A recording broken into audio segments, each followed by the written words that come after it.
this amazing energy he puts on everybody collaborating on this International Day of Light. So I'll go through a little bit of what I've been doing with light art and light-based technologies. So science and art are together, of course. We are a light art studio based in Lisbon, Portugal. And we're a group of artists, but also technicians and researchers trying to look into how light can change places and how we can change things in the world with this. Light is our passion, so we think about it from concept to exhibition. We put together people thinking about different ideas and then transform them into light art that is projected into heritage sites or different locations. So we convert ideas into light. What does it mean? It means that through content, through histories, through narratives, we try to give sense to some places and we project those ideas on those same walls or monuments. We connect the past with the future. We do lots of local analysis, heritage data collection, so it means sometimes we are in monasteries with 600 years old and we're taking pictures of those amazing paintings and art from the past. We bring it into the studio, we record sound of the places also, and we mix it all together into a final immersive experience for the audience. We work a lot with education, we do workshops, we work with communities, we involve the people from the location so they also be aware of what light art and light projection can change on those places. So we work with children's schools, institutions. We see a picture of Aboriginal artists which we were very pleased to work in Australia. I'll go through that a little bit later. Then after we collect all this information, we go in the studio. We post-product it, so we transform the content into light, and this is what we're going to use to project on the locations.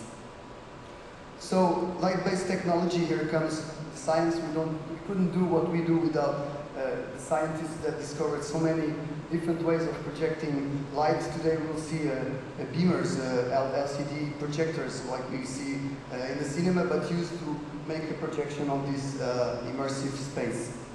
So we project into giant canvas. It could be different kinds of sites, and this is what makes us so happy and willing to keep doing this as a profession, as a passion. People go into streets, go into the sites, and they share lights, they see public art in open spaces. This is very interesting in terms of social happening. So we see families, older people, younger, everybody gets together for an experience with light. So we've been working a lot in different countries. Light is a universal language, so we can go wherever we want and try to show these different ideas, these different concepts.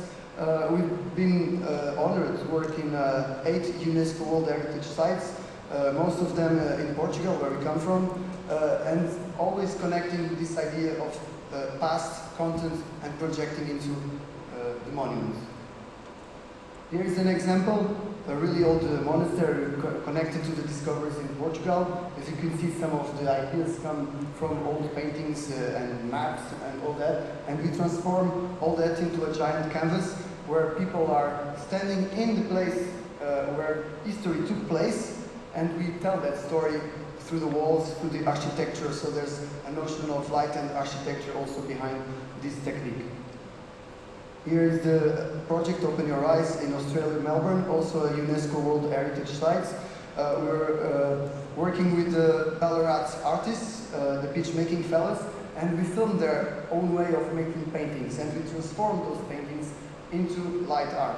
This was projected on a really beautiful, it's the Royal Exhibition Building in Melbourne.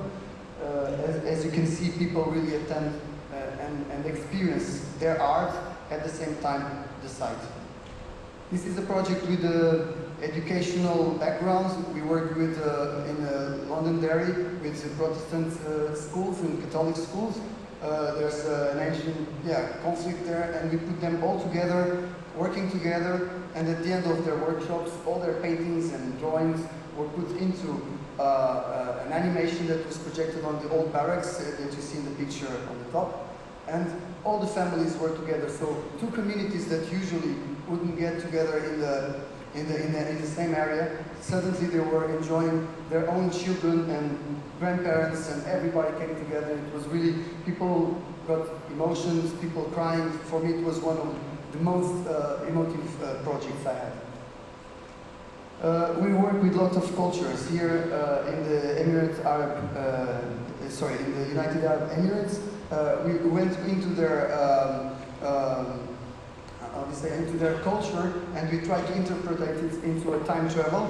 So we mixed a bit also analog lights, and with 3D glasses, people could see their patterns in a very different way in this beautiful building in Sharjah. Of course, our goals, some of them are connected to the goals of UNESCO. This was a project with the Goodwill Ambassador Catarina Furtado, the Portuguese Goodwill Ambassador, and with an idea that sometimes it's very paper look, internet look, people see it in a very graphical way. Suddenly we transform it into an immersive projection, and we have people on the streets having contact with these goals. So it's not just about concept, it's about feeling it and understanding it in a new way. So light can be interesting this way. To finish, the last project I presented here was in a very old monastery in Alcobaça, also a UNESCO World Heritage Site, and very interesting in terms of techniques, because we had the challenge to make a puzzle of all these walls and ceilings and project them all together with these old content things with more than 500 years old were suddenly projected on those walls.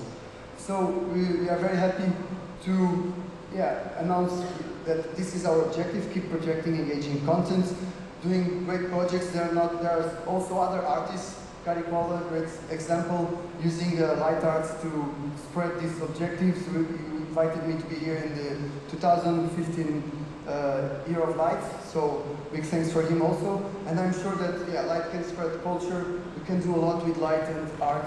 So thank you very much, and keep enjoying art and light art.